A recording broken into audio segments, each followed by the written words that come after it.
For years, Apple kept hearing the same request, bring back the Mini, but instead of listening, the company killed it and pushed everyone toward larger and more expensive phones. Now suddenly, rumors are suggesting the Mini could return. The question is not whether people want it back. The question is why Apple abandoned it in the first place. Apple loves to act like bigger is always better. Every year, screens get larger, phones get heavier, and prices keep climbing. Meanwhile, users who actually prefer compact devices have been left with almost no options. The company treated the Mini like an experiment, gave up on it too quickly, and then moved on as if nobody cared. That narrative never made much sense.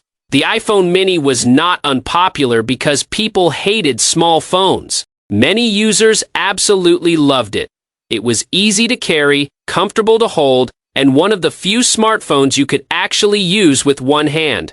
In a market full of oversized devices, the Mini stood out for all the right reasons. The real issue was Apple's own compromise. Battery life was always the biggest complaint. A smaller body meant less room for a larger battery, and Apple never fully solved that problem. Instead of finding a way to improve the experience, the company simply abandoned the category altogether. Rather than fixing the weakness, Apple took the easier route and removed the product. Now the company may be trying to circle back. The upcoming A20 chip is rumored to deliver major efficiency improvements. If those claims are true, Apple could finally overcome the battery limitations that held earlier Mini models back. More performance with less power consumption sounds great, but it also raises an obvious question. If the technology is finally ready, why did Apple make Mini fans wait this long? That is where the frustration starts. Rumors suggest a future iPhone 18 Mini could pack flagship-level hardware into a compact body.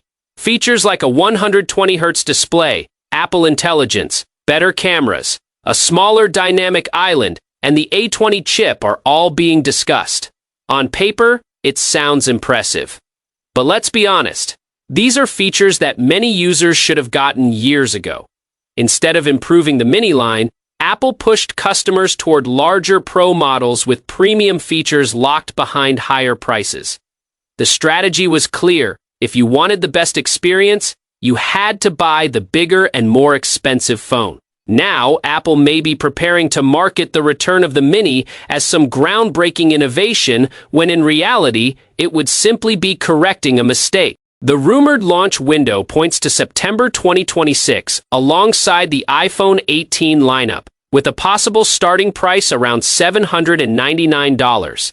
But after years of neglecting Mini fans, Apple still has something to prove. Would you trust Apple to get the Mini right this time, or has the company already missed its chance? Let us know in the comments. Thanks for watching, and I'll see you in the next one.